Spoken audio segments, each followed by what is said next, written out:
The case included ritual allegations by a child victim. Prosecution was handled by the Attorney General's office.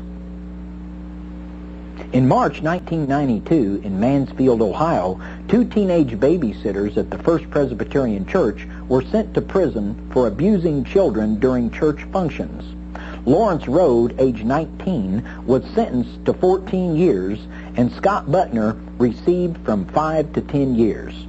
Children all told of being taken from the church and witnessing murder, cannibalism, and mutilation of corpses. Parents of about 60 children have urged that charges be filed against other church members who allegedly were involved, but the grand jury has declined to indict anyone else.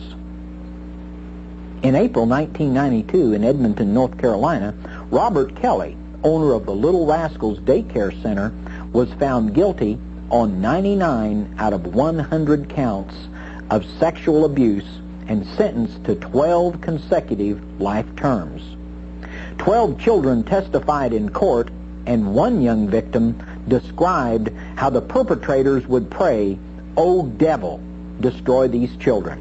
As of April 1993, one other defendant had been convicted and 5 others remained to be tried. The most recent conviction was in 1992 in Austin, Texas. Francis and Daniel Keller were convicted. One victim disclosed how he was told that his arm bone had been taken out and replaced with Satan's. He watched them as they poured jars of blood on his arm.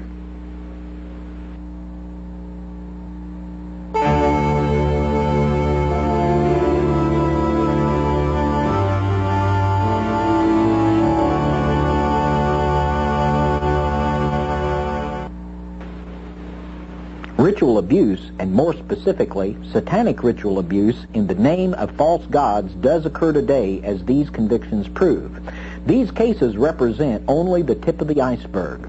There are many victims who never come forward due to fear or, in some cases, death. Ritual abuse is not conducted in public, but always occurs in seclusion, where the risk of exposure is minimized.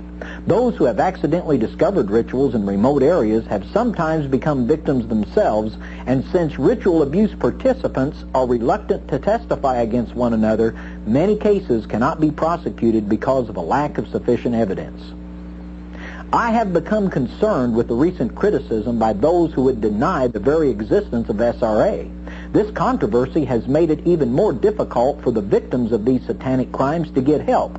In some cases where substantial evidence could have been provided, the cases were not investigated diligently because the prosecutors doubted the reality of SRA.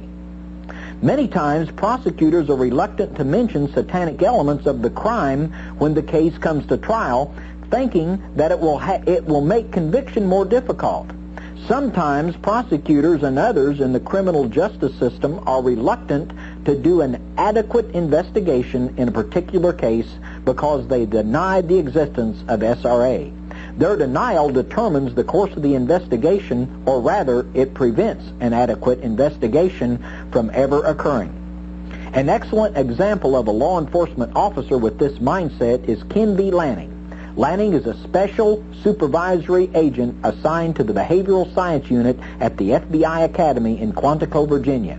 Lanning has stated for the record, "After all the hype and hysteria is put aside, the realization sets in that most satanic or occult activity involves the commission of no crimes, and that which does usually involves commission of relatively minor crimes such as trespassing, vandalism, cruelty to animals, or petty thievery." Mr. Lanning's bias regarding the existence of hardcore satanic crime has forced him to reach some ridiculous conclusions. The 1988 ritual murder trial of Clifford St. Joseph in the state of California is a case in point. These are the documented facts in the case. The corpse was mutilated so badly that it could not be identified. The corpse had been sodomized. The wrist, ankles, back, and buttocks had been slashed.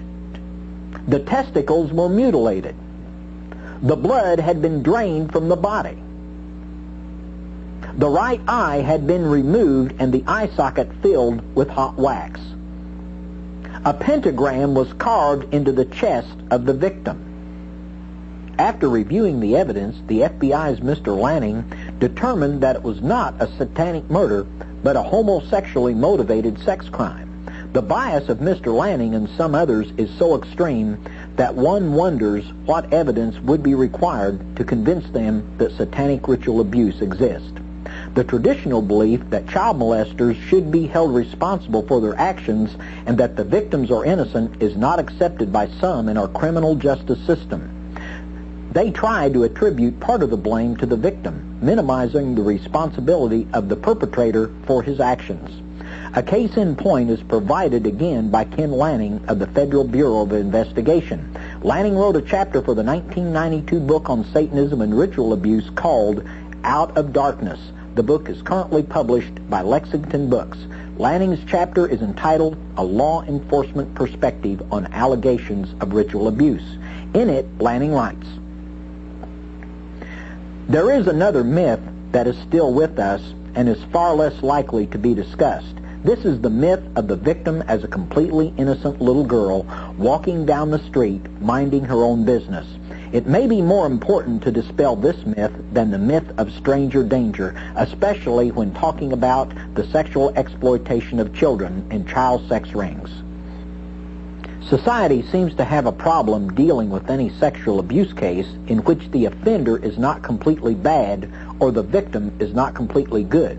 Society seems to find it difficult to deal with child victims who simply behave like human beings and respond to the attention and affection of offenders by voluntarily and repeatedly returning to the offender's home.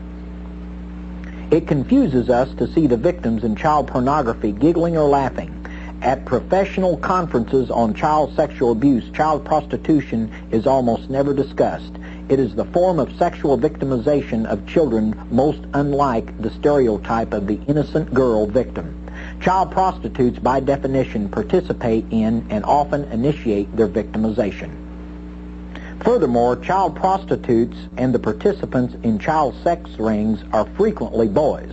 One therapist recently told the author that a researcher's data on child molestation were misleading because many of the child victims in question were child prostitutes. This implies that child prostitutes are not real victims. Whether or not it seems fair, when adults and children have sex, the child is always the victim. Examining the thinking of law enforcement officials like Lanning makes me wonder just how far some in the criminal justice system go to protect the rights of the criminal at the expense of the victim. I believe that any attempt to shift any part of the blame away from the perpetrator and onto the child is despicable. Isaiah wrote in chapter 5, verses 20 and 21, "Woe unto them that call evil good and good evil, that put darkness for light and light for darkness, that put bitter for sweet and sweet for bitter. Woe unto them that are wise in their own eyes and prudent in their own sight." In addition to bias within some portions of the criminal justice system, bias exists in secular media as well. A November 29, 1993 article in Time magazine is a good example. The cover story, entitled "Is Freud Dead?" presented a strongly biased negative opinion against the existence of satanic ritual abuse.